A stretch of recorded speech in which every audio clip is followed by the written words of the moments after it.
Hello friends, आज हम steady flow energy equation का एप्लीकेशन सीखेंगे। पिछले लेक्चर में मैंने आप लोगों को स्टेडी फ्लो एनर्जी इक्वेशंस के बारे में बताया था। उसमें मैंने बताया था कि कैसे आपको एनर्जी बैलेंस करना है वहाँ पे, और स्टेडी फ्लो एनर्जी इक्वेशंस क्या होती हैं। But we have not learned in that lecture where it will be applied and how it will be applied. तो चलिए अब यहाँ पे सीखने की कोशिश करेंगे कि स्टेडी फ्लो एनर्जी इक्वेशन से हम कुछ नॉर्मल कॉमन इंजीनियरिंग डिवाइसेस का एनालिसिस करेंगे और समझेंगे कि how steady flow energy equation is useful for dealing with such devices. So first of all, let us understand about something like पहले तो आप लोगों को रेफरेंस के लिए सबसे पहले ये समझना है कि कहाँ कहाँ पे हम इसके एप्लीकेशंस को पढ़ने वाले हैं। तो पहला जो एप्लीकेशन मैं आपको बताऊंगा वो बताऊंगा nozzle and diffusers. Nozzle and diffusers में कहाँ यूज होता है ये। सेकंड हम देखेंगे स्टेडी फ्लो एनर्जी इक्वेशंस की हेल्प से कैसे हम टरबाइन और कंप्रेसर की एनालिसिस करते हैं। तो सेकंड हमारा जो होगा टरबाइन एंड कंप्रेसर, इसकी एनालिसिस करेंगे। थर्ड जो होगा that we will deal with throttling devices. सबके बारे में डिटेल में हम देखेंगे, थ्रॉटलिंग डिवाइसेस। और फोर्थ हम देखेंगे हीट एक्सचेंजर के बारे में, हीट एक्सचेंजर। डिजाइन वाले पैरामीटर पे मैं नहीं जाऊंगा अभी, केवल हम ये देखेंगे कि स्टेडी फ्लो एनर्जी इक्वेशंस का कैसे हम यहाँ पे यूज कर सकते हैं, कैसे एनालाइज कर सकते हैं चीज़ों को, वो समझने की कोशिश करेंगे। और इसके अलावा कुछ कॉमन फिनोमेनाज होती हैं, जैसे किसी टैंक को आप चार्ज कर रहे हो तो उस समय क्या स्टेडी फ्लो एनर्जी इक्वेशंस का यूज कर सकते हैं या नहीं, तो कैसे उसकी एनालिसिस करेंगे, दैट वी विल लर्न। पहले तो स्टेडी फ्लो एनर्जी इक्वेशन से इतनी सारी चीज़ों के हम एनालिसिस करने वाले हैं, तो बहुत ही इम्पोर्टेंट होने वाला है ये लेक्चर। एक एक चीज़ को हम समझते चलते हैं और स्टेडी फ्लो एनर्जी इक्वेशंस के थ्रू हम इसको सॉल्व करने की कोशिश करते हैं।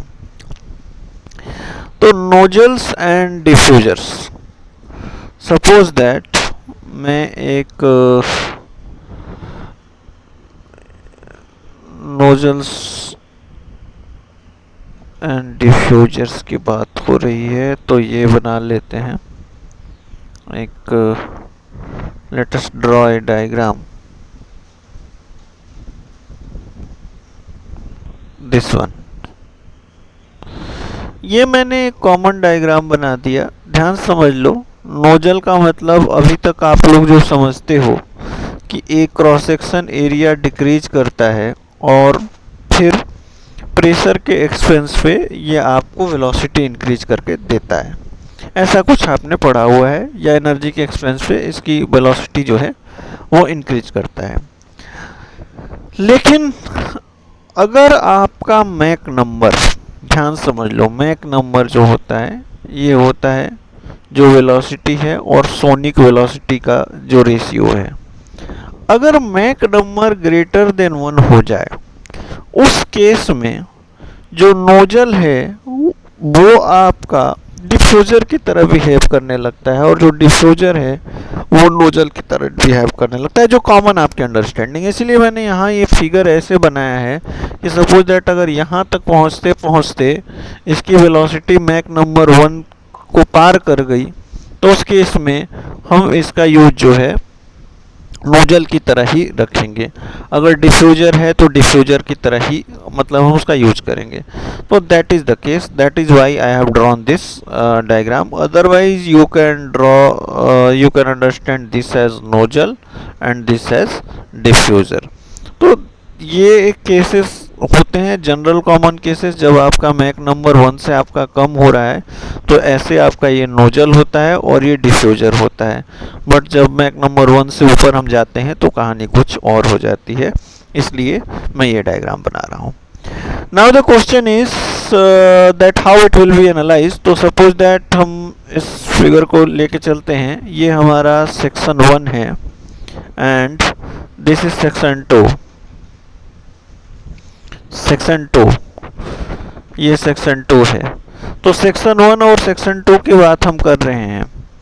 इस सेक्शन 1 पे अगर आपका सपोज दैट पैरामीटर्स हैं कुछ यहाँ पे H1, C1, ऐसे आपके कुछ पैरामीटर्स हैं। H1 मतलब एंथैल्पी, उसकी वेलोसिटी C1 है, यहाँ पे वेलोसिटी C2 है और H2 है। एजम्पशन के लिए हम ये मान लेते हैं ये नोजल जो है वो वेल इंसुलेटेड है, कोई हीट इंटरेक्शन यहाँ पे नहीं हो रही है, ना ही कोई यहाँ पे वर्क हो रहा है, ये हम एज्यूम कर लेते हैं। क्योंकि नॉर्मली नोजल से आप केवल पास करते हो फ्लूइड को तो ये चीज़ें नहीं होती हैं, तो हम इसको इंसुलेट कर देते हैं। तो नोजल का ये हो गया। अब हम एनालिसिस करते हैं कि how we will use steady flow energy equation. तो अगर स्टेडी फ्लो एनर्जी इक्वेशन जो मैंने आपको बताया था याद हो, तो the formula is per unit mass H1 C1 square by 2 plus GZ1 plus Q is equal to H2 plus C2 square by 2 plus GZ2 plus work done on control volume. अब इस टर्म में कुछ हम analyse करें तो हमको पता चलता है कि अगर मैं इसकी सेंटर लाइन को ही रेफरेंस मान लेता हूँ, रेफरेंस लाइन मान लेता हूँ, तो यहाँ दोनों ही उसकी सेंटर लाइन जो है वो आपकी सेम है। तो ये जो GZ1 है और ये GZ2 है ये दोनों जीरो हो जाएंगे। हमने इसको इंसुलेट किया हुआ है तो हीट इंटरेक्शन भी जीरो हो जाएगा, ये भी जीरो हो गया, ये भी जीरो हो गया और वर्क इंटरेक्शन भी जीरो है। तो basically what we will get something like that H1 minus H2 is equal to C2 square minus C1 square divided by 2।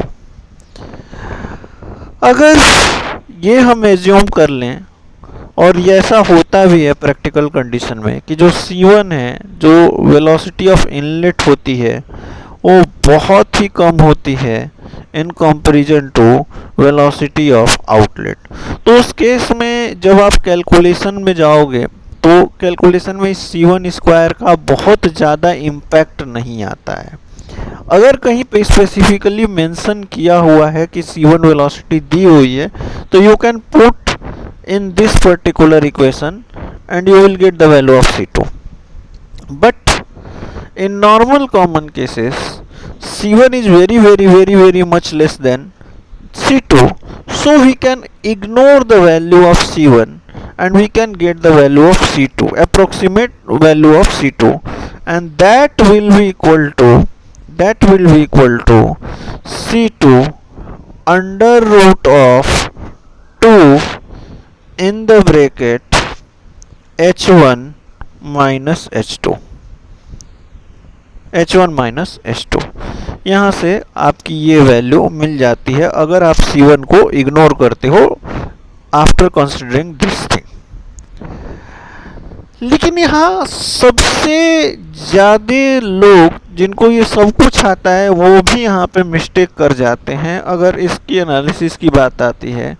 कारण क्या है? वो होता है यूनिट। अगर ये H1 और H2 enthalpy eight inlet and enthalpy eight outlet है तो आप ध्यान से समझ लो कि ये जो एंथैल्पी की यूनिट होगी वो आपको इस पर्टिकुलर इक्वेशन के लिए जूल पर केजी लेना है, ताकि जो वेलोसिटी की यूनिट आए दैट इज मीटर पर सेकंड। ये मीटर पर सेकंड है। ठीक है। तो ये ध्यान रखने वाली बात है। नॉर्मली एग्जामिनर्स क्या करते हैं कि आपको एंथैल्पी किलो जूल पर केजी में दे देते हैं, आप डायरेक्ट पुट करते हो, जो वैल्यू आती है वो लिख के चले आते हो और वो गलत हो जाता है। तो मीटर पर सेकंड में लाने के लिए आपको यहाँ पे जूल पर केजी में वैल्यू को कन्वर्ट करके ही रखना होगा, then you will be able to get the value. तो I think you have understood this portion, that is nozzle. Now coming to nozzle and diffuser. देखो नोजल और डिफ्यूजर की एनालिसिस आपकी सेम तरीके से होती है, बस एक चीज़ ध्यान रखने की ज़रूरत है आपको, दैट इज़ कि इनका फंक्शनिंग अलग अलग होता है। एक का काम होता है वेलोसिटी को बढ़ाना, दूसरे का काम होता है प्रेशर को बढ़ाना, but analysis will be done in similar way, that you have to always keep in mind. Now coming to the next type, that is compressor and turbine. Compressor and turbine. Compressor and turbine. ये क्या चीज़ होती है? देखो compressor और turbine, ये दोनों ही चीज़ें कहीं ना कहीं अपने फंक्शन वाइज अगर देखा जाए तो इनका फंक्शन अलग है, फंक्शन अलग है, लेकिन जो वर्किंग प्रिंसिपल है, एंथैल्पी का चेंज है, वो होना ही। एक में एक्सपेंशन होती है और एक में आपका कंप्रेशन होता है। कहने का मतलब हुआ कि एक जगह वर्क की एब्जॉर्प्शन होती है और एक जगह वर्क की प्रोडक्शन होती है। तो एक नेगेटिव डिवाइस है, एक पॉजिटिव डिवाइस है। Negative device is means that absorbs the work, it means some work is required to be done on that particular system, and positive device means what, that produces the work.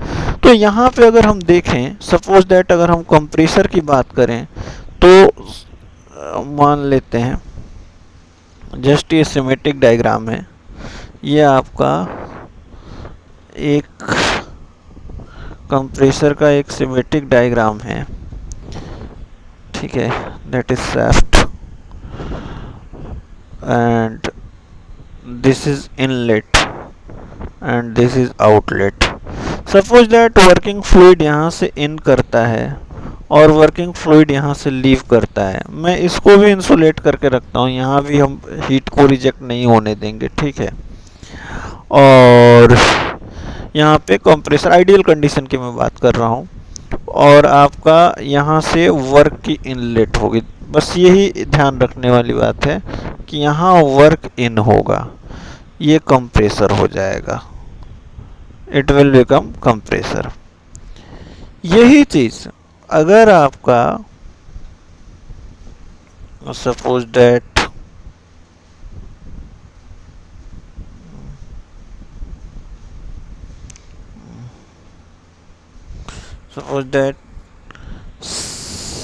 Same symmetric के साथ ये आपका fluid inlet है, ये fluid outlet है, ठीक है, और आपको यहाँ पे वर्क का आउटपुट मिल रहा है, यहाँ वर्क आउट मिल रहा है, मतलब system is doing some work, तो that will be turbine. So let us analyze these both systems, because analysis through steady flow energy equation, the way of analyzing the same will remain same. So let me write the steady flow energy equation first. H1 plus C1 square by 2 plus GZ1 plus Q is equal to H2 plus C2 square by 2 plus GZ2 plus WCV. Now, as per our assumption, if this Q will be 0, this Q will be 0, so what will happen? What will happen? This C1, C2 also will be neglected. C1 and C2 also will be neglected, because we are taking the velocity of the fluid to be approximately equal, so we can just neglect the velocity, because kinetic energy changes will be nominal. Okay, and potential energy changes are also nominal as compared to enthalpy change. यहाँ पे ध्यान समझ लो, मैं as compare to enthalpy change कह रहा हूँ, तो यानी ये जो काइनेटिक एनर्जी चेंजेस होंगे और पोटेंशियल एनर्जी चेंजेस होंगे वो भी आपके as comparison to enthalpy changes जो है वो नॉमिनल होंगे। मतलब अगर कैलकुलेशन के व्यू से आप देखो तो कैलकुलेशन में इनका जो रोल रहेगा वो पॉइंट्स में रहेगा, तो उस उतने के लिए हम कैलकुलेशन को टफ नहीं बना सकते। कैलकुलेशन को आसान करने के लिए हम इन वैल्यूज़ को निगलेक्ट कर रहे हैं। प्रैक्टिकल सिचुएशन में अगर आपको कंसीडर करना हो तो just use this mother equation, you will be able to do the precise analysis. Okay, but the thing is that कि प्रैक्टिकल सिचुएशन में भी जब काइनेटिक एनर्जी और पोटेंशियल एनर्जी के चेंजेस को हम देखते हैं तो वो निग्लेजिबल होते हैं as compare to enthalpy changes. That is why it is being neglected here, and what we get work done, that is work done on or by. In case of compressor it will be done on the system, and in case of turbine it will be done by the system, and that will be equal to H1 minus H2, that is enthalpy changes at section 1 and section 2. You can say that if this is 1 and this is 2, so the enthalpy changes from 1 to 2 are responsible for work done in case of compressor on the system, in case of turbine by the system. For more precise calculation you can go with mother equation, no harm. Okay, compressor के case में जब आप H1 minus H2 calculate करेंगे तो negative आएगा। It means what कि something that is work is being supplied to the system. और जब टरबाइन के केस में आप H1 माइनस H2 करेंगे तो you will get some positive value, तो that will suggest you that work is being done by the turbine. So that is the thing that we must understand. So we have learnt about how to analyze nozzle and compressors, then we have nozzle and diffusers, then we have learnt about how to analyze the compressors and turbine. Now the third thing is we will analyze about throttling valves. Let us understand throttling valves. Right.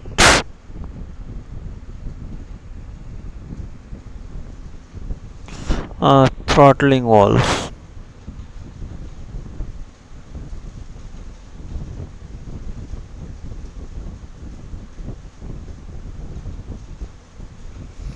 Throttling valves. So first of all we must understand that what is throttling, and what purpose it is being used for. Suppose if you are providing any restriction to the path of flow of fluid such that the pressure, there is a considerable drop in pressure of the flowing fluid. If any restriction is produced in the path to produce the considerable pressure drop, significant pressure drop in the fluid, that is related to throttling. Now if you see that pressure drop is also being caused in the turbine, that is also a kind of restriction, and it is used for rotating the vanes and blades of the turbine, and then hence the production of work is involved. But what is different in throttling is that no work is involved here, no kind of work is involved here. That is the throttling process. It means what? You are just reducing the pressure, but no work is being involved in that. Then this process is termed as throttling process. Now let us understand, let us analyze the things. This throttling is being done by uh, many processes. I will suggest some, like some will be done by adjustable kind of the valve. It means what? There is some mechanism, either it is electronic or mechanical, some valve is there, and that is adjusted and restricts the flow such that the pressure is being dropped. Second thing, throttling can also be done by some putting some porous layer in the flow of the particular fluid. So that is also a way. And third and most common is using of capillary tubes, very tubes with small diameters. That is also a way to reduce the pressure of the flowing fluid. So there are many methods, but these three are commonly used. One is adjustable valve, other is porous, and producing porous layer in porous plug or porous layer in between the path of the particular flowing fluid, working fluid, or capillary. This is why why it is being used in any practical phenomena, because if there is no work is involved, listen very carefully.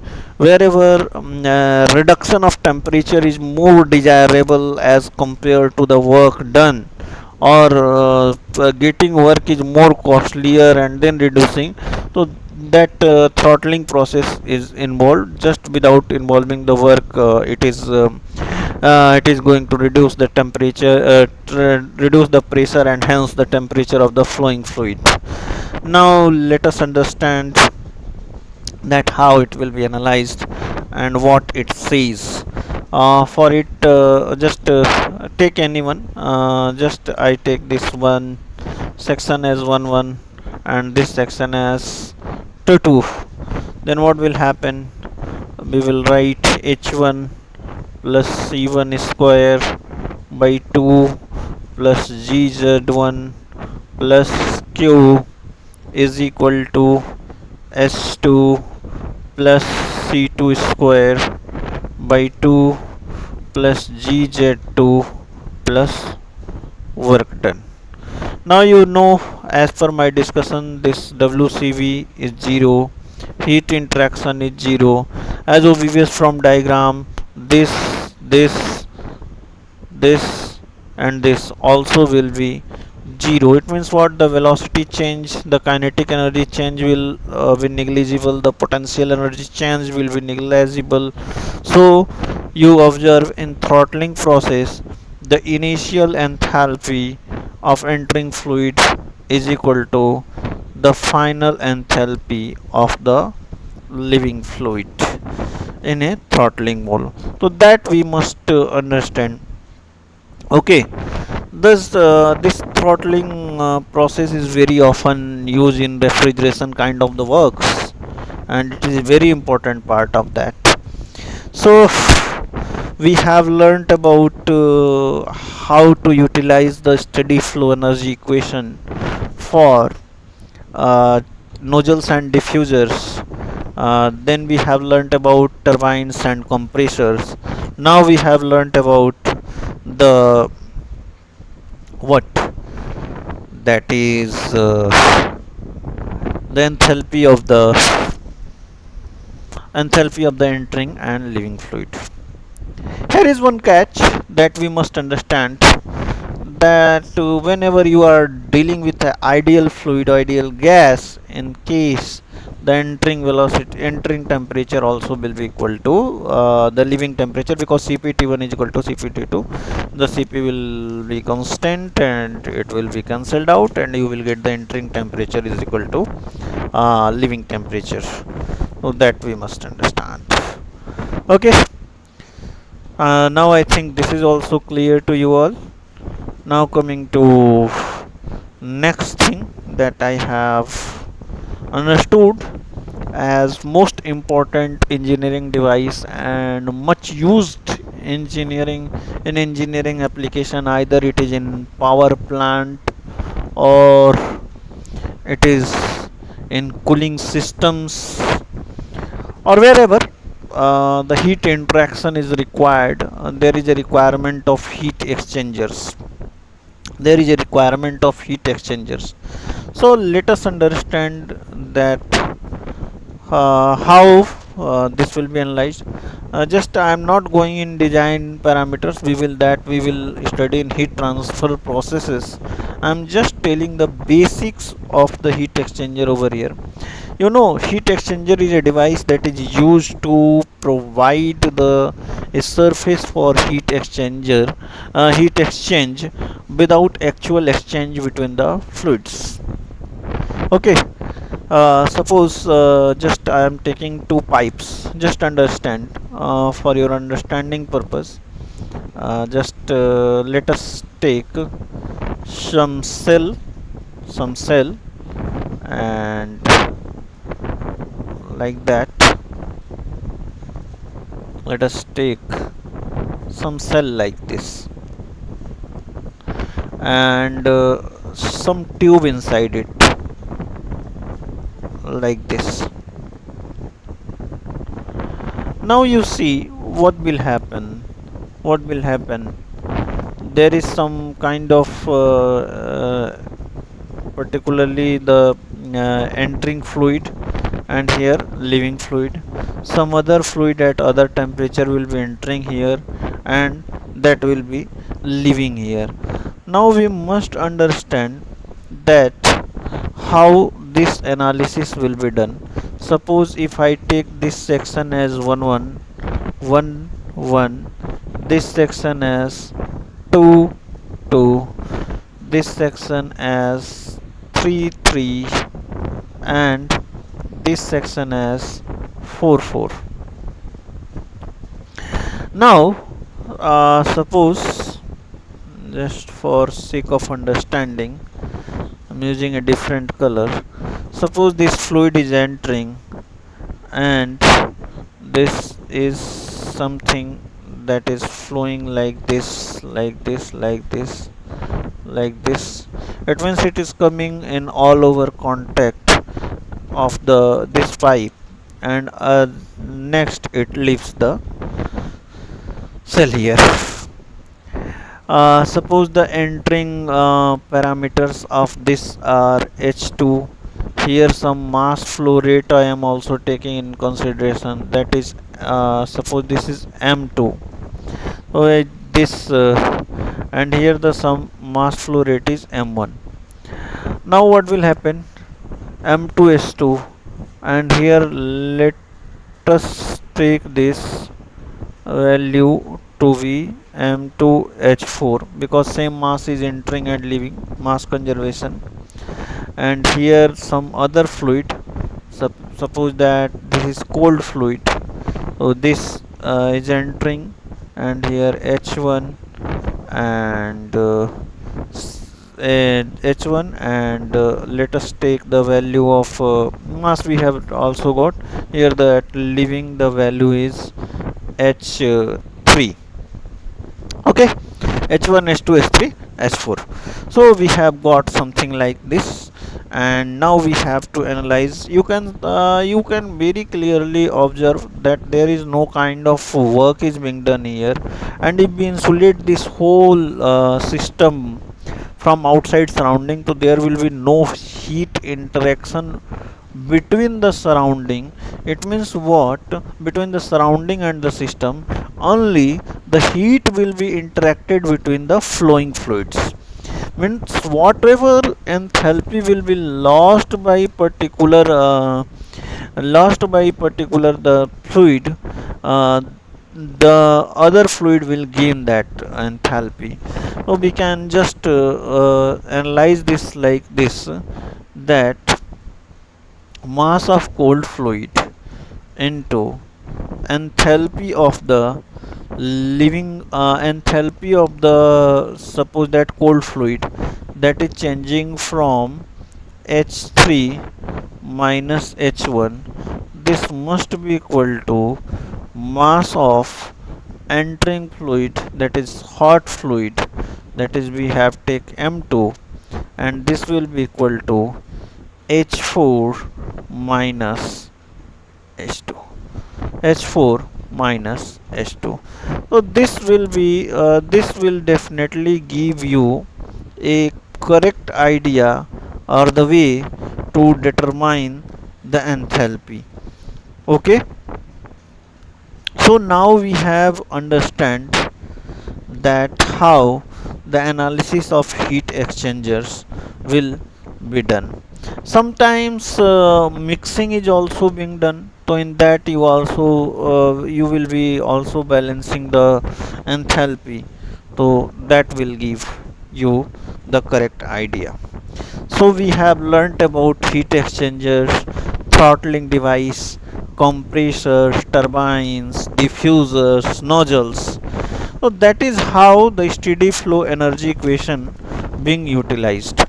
In our next lecture, we will deal with unsteady flow process, and we will understand that how this will be analyzed. Thank you.